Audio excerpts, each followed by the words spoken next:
J'ai beaucoup de peine pour des gens comme toi, comme Emmanuel Koundé. On sait ce que vous avez donné à cette équipe nationale. Vous avez des compétences, on ne veut pas s'en servir. Jacques n'est pas de la peine pour moi. Quand tu me vois, moi, là, je suis quelqu'un qui souffre. Non, du tout, je peux le dire, car on se connaît un peu plus. Donc, honnêtement, c'est le dernier de mon souci, de quoi que j'attends, ou bien. Non.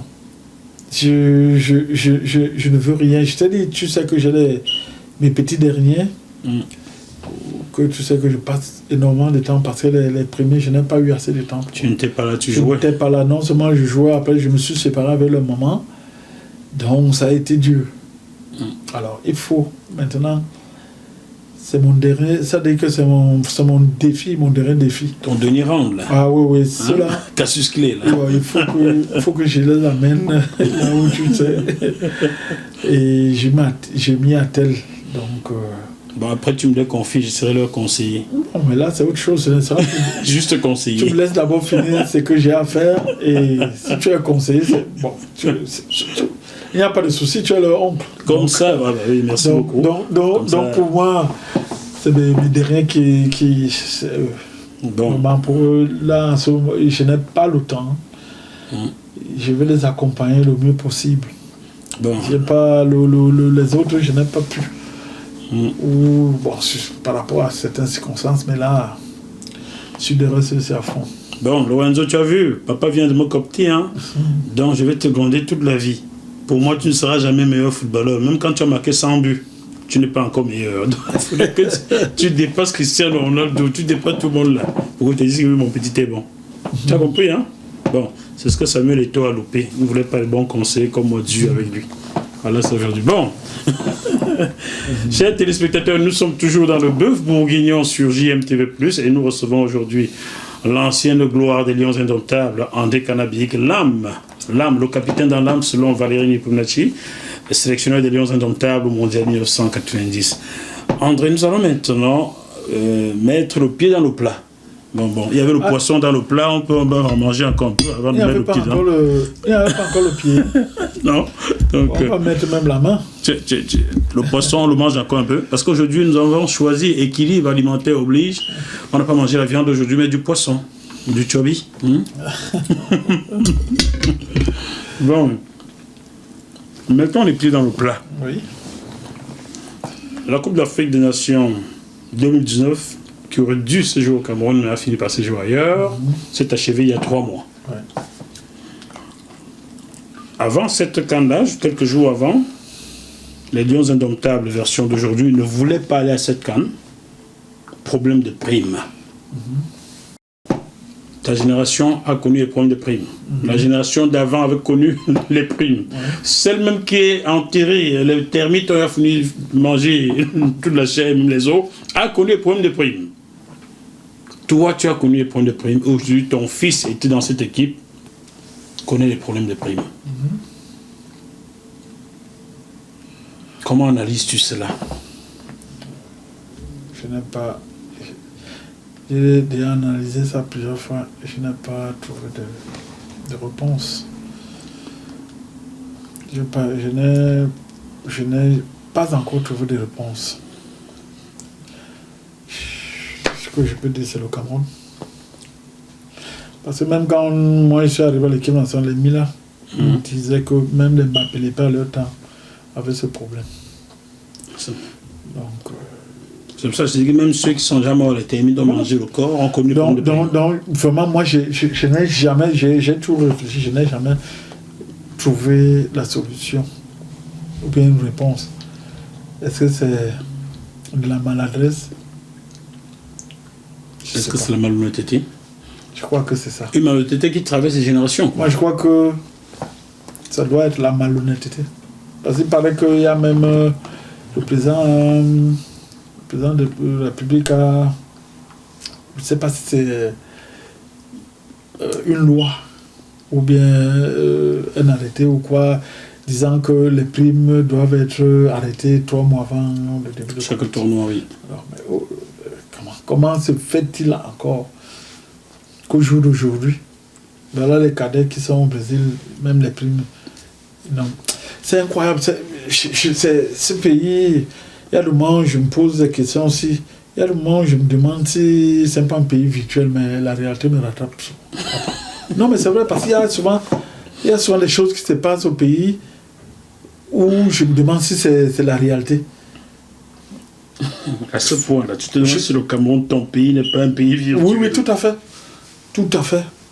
Je te jure, mais après, la réalité me rattrape. Après, on va dire que Jackie Moifo est journaliste de ci ou de ça. Même moi, je suis peiné. Tu vois, je n'arrive plus à être professionnel. Je suis peiné par cela. Je comprends pas. Donc, ce problème de prime, je peux pas. C'est pas... Il n'y a que... Je sais pas qui peut nous répondre correctement là-dessus. Quelque chose m'a frappé négativement lors de ces disputes des Lions qui voulaient leur prime, sinon ils n'allaient pas en Égypte. Un de tes anciens coéquipiers, mon grand frère Joseph-Antoine Bell, je dis bien mon grand frère, car il arrive qu'on se parle, a déclaré qu'il trouvait que ses enfants n'étaient pas patriotes, pourquoi ils ne voulaient pas aller jouer cette canne-là. J'ai été surpris, c'était pas lui votre meneur à l'époque, dans les revendications des primes? Oh là là. C'est terrible. Non, mais il faut dire les choses. C'était pas lui votre leader lors des revendications des primes à l'époque? Il était leader de rien du tout. Il n'était pas leader. Il y avait les 23 joueurs qui étaient leaders. Il n'y avait pas un leader type. Mais c'était votre porte-parole? Non, il n'y avait pas de porte-parole. Et pourquoi on l'entendait plus que vous autres? Mais qu'il a dit quoi? Il a dit quoi? Il revendiquait un peu plus que vous, non? Non. Je vais restituer le contexte. Avant, la veille du premier match contre l'Argentine, il y a une réunion. 90, oui. Ouais. On va à la réunion avec le ministre. On arrive dans la salle, le ministre nous dit que il a décidé de nous octroyer une prime de 600 000 francs de participation. Pardon? Et voici textuellement ce mot. J'ai décidé, nous avons décidé de vous octroyer une prime de participation de 600 000 francs. Dès que le ministre a dit ça, dès qu'il a fini sa parole, nous, tous les 23 joueurs sont levés, sont sortis de la salle. On nous a rappelé. On a dit que non, on peut passer, impossible, on ne prend pas ça. Alors, nous, tous les joueurs, nous sommes allés faire une réunion. Et c'est vrai, Joseph a dit, bon, comme nous sommes 23, il faut que chaque joueur donne le montant de la prime qu'il veut. Donc c'est comme ça que chaque joueur, on dit André, je dis 10 millions, on dit l'autre, il dit 15, l'autre là, 8, l'autre 7. Donc c'est comme ça qu'on fait la somme totale des primes et des montants qu'on a donnés, on divise par 23. Et on va voir... non, avant d'aller, après on reste là, on dit quand même que non, ça, c'est ça, on demande 10. Mais à moins on ne peut pas descendre à moins de 6 millions. Donc c'est comme ça que nous sommes rentrés dans la salle. Bon, on a dit à Joseph, tu peux parler. Vous avez dit à Joseph-Antoine Bell, tu peux parler en notre nom. Oui, mais on ne peut pas... Tout le monde ne va pas parler en même temps. Donc il fallait bien un porte-parole de circonstances. Voilà. Et c'était Joseph-Antoine Bell. Voilà. Et il a annoncé cette somme-là au ministre? Non, il a annoncé qu'on voulait 10 et on a commencé à débattre. Non. Bon, ok, non. L'autre revient à 5, non, on dit non. Tous les autres me disent même 1, on dit non. 2, on dit que non, nous voulons 10. Donc, on est resté à 10 jusqu'à ce qu'on a parlementé jusqu'à arriver à 6.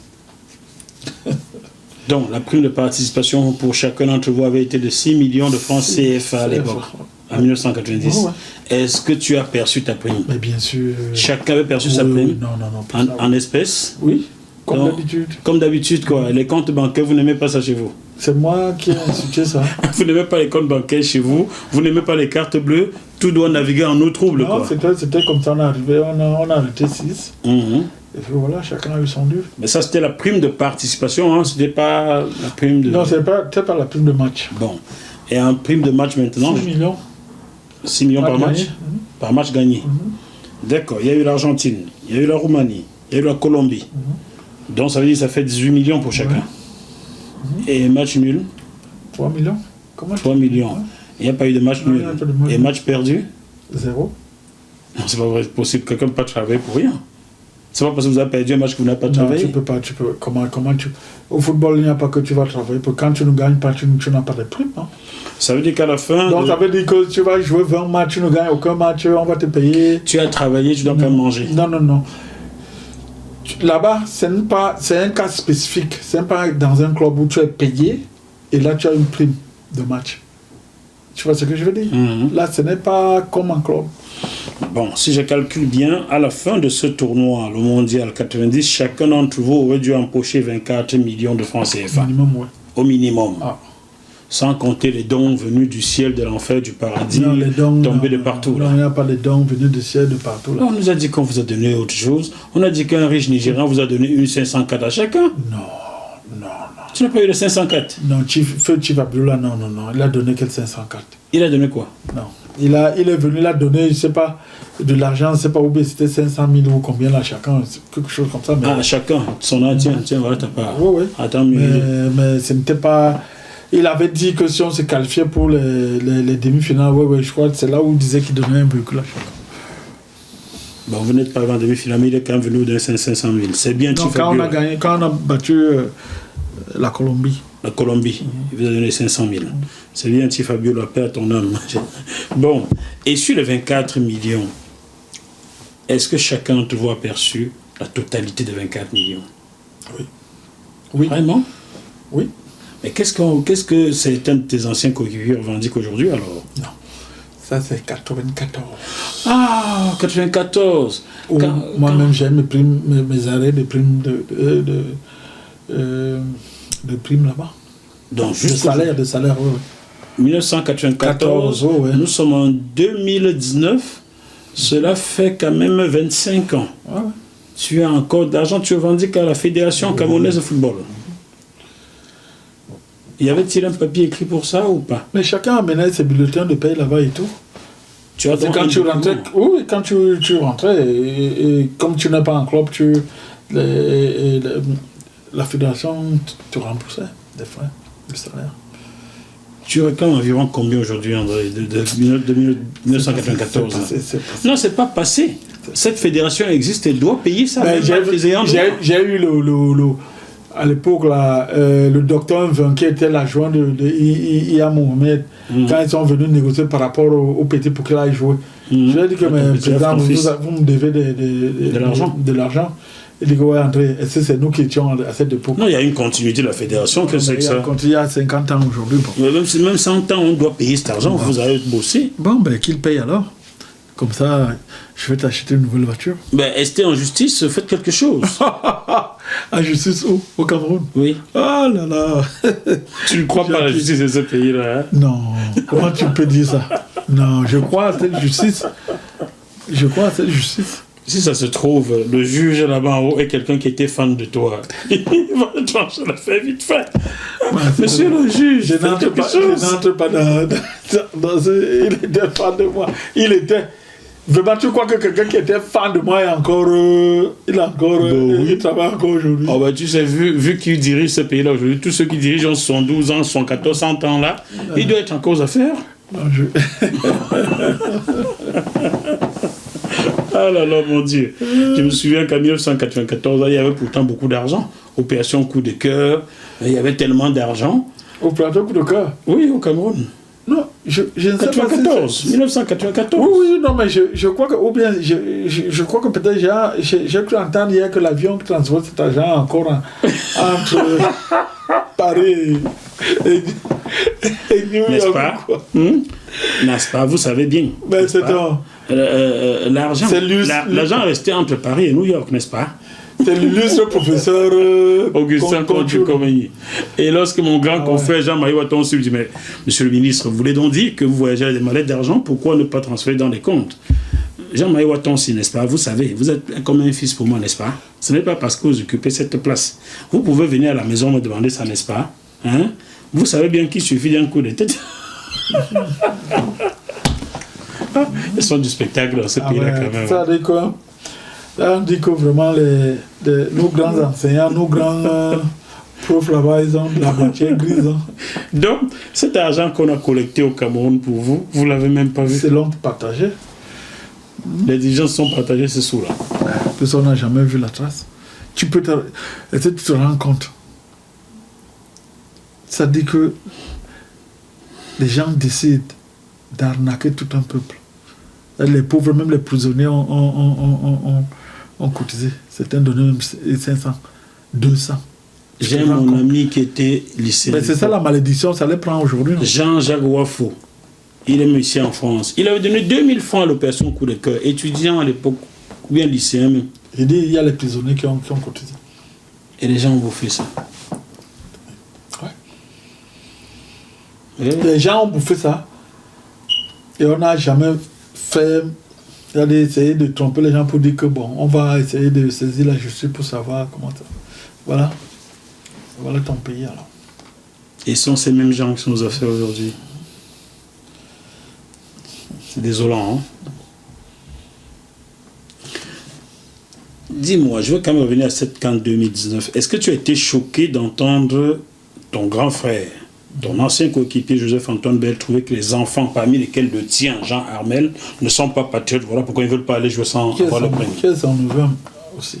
Oui, Jean Armel, qui est le neveu de Joseph-Antoine Bell, qui a épousé. Oui, oui, honnêtement, j'ai été choqué. J'ai été choqué parce que ça me fait de la peine. Je n'ai pas envie j'ai envie de dire les choses en face à mon grand frère.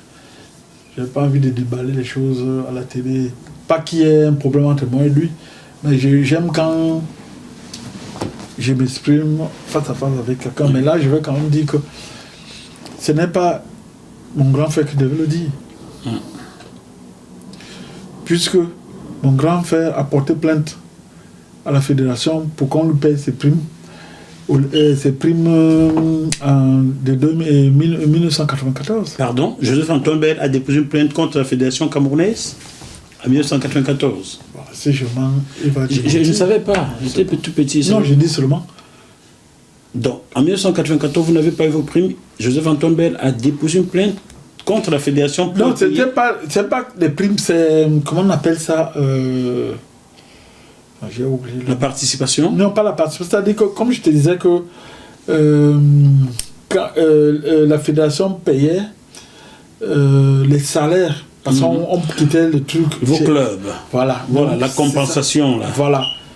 Oui. C'est ça, ce ne sont pas les primes. D'accord. C'est les primes, bon, on a payé les primes de match là-bas et tout. On a payé, c'est ça. J'ai oublié comment on appelle le mot qu'il faut. C'est ça. Il a saisi l'OTAS ou bien la FIFA pour qu'on lui paye ça. Et la fédération camerounaise lui a payé cela? Il a été payé. C'était, je crois, pendant la Coupe d'Afrique en Afrique du Sud en 96, quelque chose comme ça. Oui. Il a été payé. Donc 2 ans après, on a versé ses sous. Et vous autres? Non. Vous n'avez jamais eu cet argent? On n'a pas saisi. Et il a mené une action personnelle, pas collective. Non, personnelle. Il n'a pas pensé à vous, ses coéquipiers? Tu poses la question. Vous vous appelez souvent, non? Wow.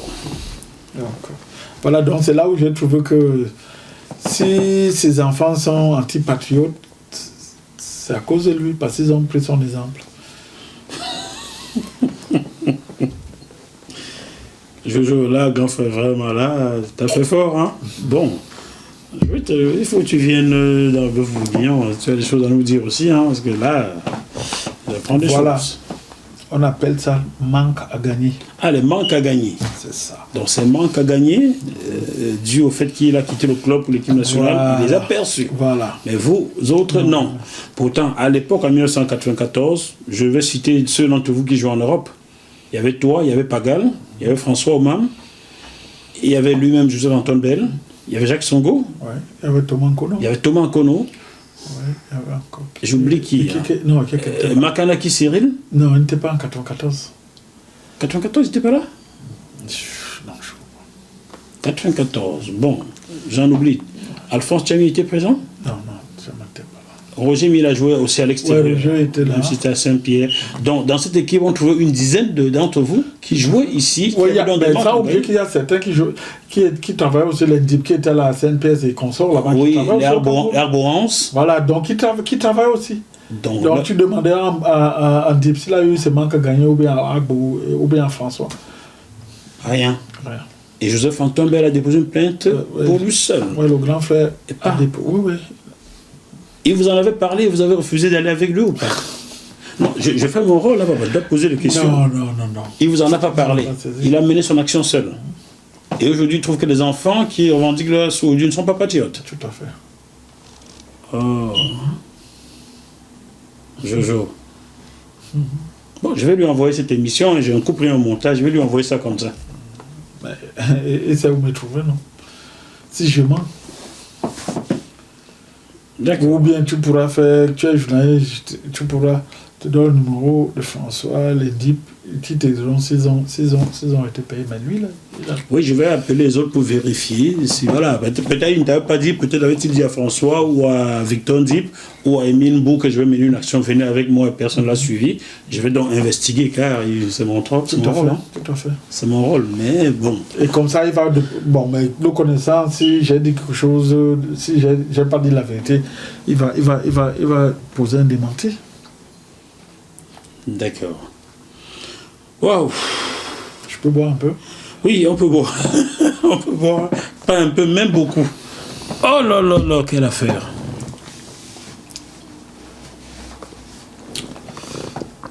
Ça, au moins, c'est quelque chose. On en apprend des choses tous les jours. Pourquoi tu ne m'as pas dit tout ça la dernière fois? Pourquoi je ne parle pas? Non, là, parce que tu m'as posé une question et il fallait que je réponde quand même parce que mon fils faisait partie de qui est aussi son fils. Qui est aussi son neveu, oui. Voilà. Il a épousé ta Donc, sœur. il fallait que je le dise. Et sans aucune animosité. Je ne veux pas rentrer dans des choses. Surtout, c'est la famille. C'est la famille. Donc, même moi, je n'acceptais pas d'entrer dans... Non, même si tu acceptais, tu n'aurais rien en dehors de ça. Ah, je pourrais aller au village, on va m'en dire. Hein. Non, et qui connaît ça au village? Tu vas peut-être confier un oncle au village, Non, tu veux dire? non. Il faut que tu saches, oui, je te connais un peu plus aujourd'hui parce que toi et moi, on vit en France, on se fréquente. Mais Jojo aussi, je le connais un peu. Oui. Je peux même te dire qu'il y a 6 ans, en Afrique du Sud, c'est par moi qu'Al Jazeera passe pour le convaincre d'aller sur leur plateau. Et il avait raison de dire à Al Jazeera, allez vous faire voir, parce que au même moment, Al Jazeera prend Rabat Madjer et le paye, mais ne veut pas payer Joseph-Antoine Bell. Pourquoi? Alors. Et moi, Non, comme c'est un arabe, il ne veut pas payer. Voilà, il paye l'arabe, mais il ne veut pas payer le noir. Il ne veut pas payer le noir, ouais, comme d'habitude, quoi. Comme d'habitude. Alors là, Jojo avait dit non. Les gars sont venus me voir, négocier, leur chef n'est pas là, machin, truc. Pleurer, finalement, j'ai dit à Jojo que grand frère, donne-leur un coup, s'il te plaît, qu'ils nous foutent la paix, quoi. Donc voilà, et on s'est revus à Douala il y a 3 ans, et depuis là on se parle de temps en temps. Mais grand frère, je suis journaliste et tu sais ce que c'est que la communication, je dois faire mon boulot. Voilà, si tu as traité les enfants d'antipatriotes, alors que toi-même tu as revendiqué les dos hier, ces deux là, tu vas mettre sur la table, on mange le poisson à 8 pour avec ça, on boit du vin et puis c'est fini. On ne peut pas faire ça comme ça aux enfants, surtout que c'est ton fils Jean Armel. Tu n'aurais pas dû dire ça, tu vois un peu. Si tu l'as dit, tu n'aurais pas dû. Voilà. Alors, aujourd'hui, comment vois-tu l'avenir du football camerounais? Nous sommes en 2000, bientôt en 2020. Comment vois-tu l'avenir de ce football camerounais-là? Quel football camerounais? Attends, l'équipe nationale ou bien... Le football camerounais en général et l'équipe nationale de la presse, tu veux. Je ne le vois même pas. Ah bon? Il est où? Alors, peut-être comme toi, tu es journal, tu le vois. Moi, je ne vois pas. Il y a le football au Cameroun, à part l'équipe nationale.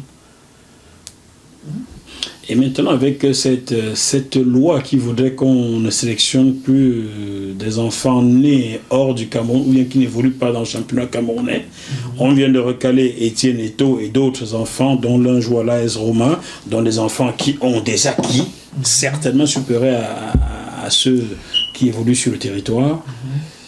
Ça veut dire qu'on ne devra plus sélectionner des gens comme Joël Matip, comme Choupo Moting. Qui va donc jouer dans cette équipe nationale finalement? Non, c'est même pas ça. C'est quoi? C'est au niveau des jeunes. Les jeunes. Là, les U15, comme ça, c'est les jeunes. Mais je crois que c'est quelque chose d'absurde. Pourquoi? Parce que ils sont là, ils ne jouent pas de championnat. Ces enfants, ceux qui sont au Cameroun, Il n'y jouent a pas. plus de championnat des Non, jeunes. pas de championnat. Mhm.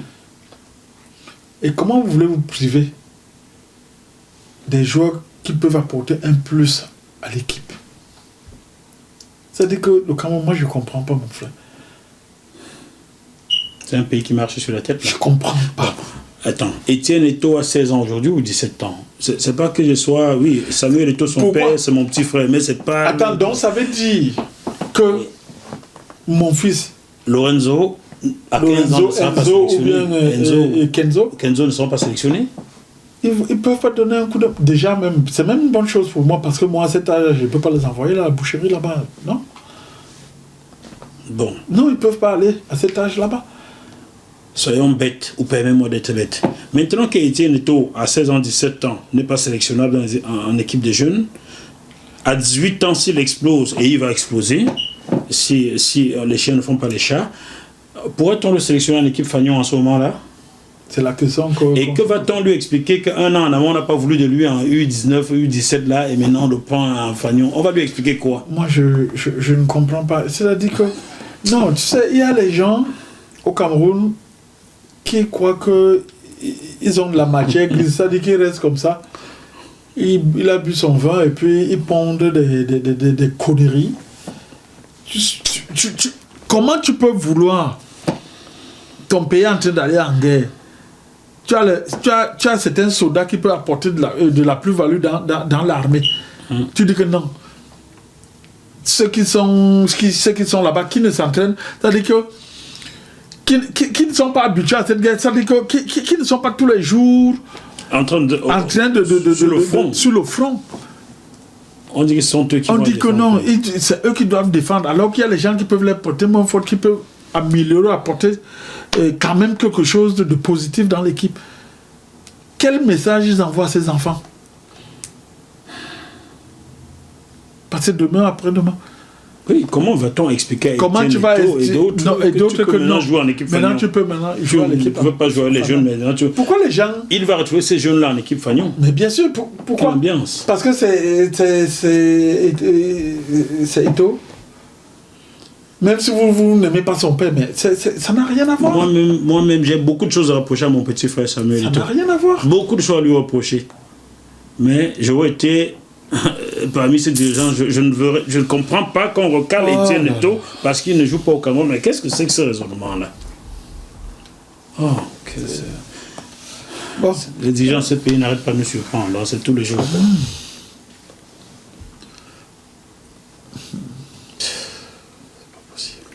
C'est possible.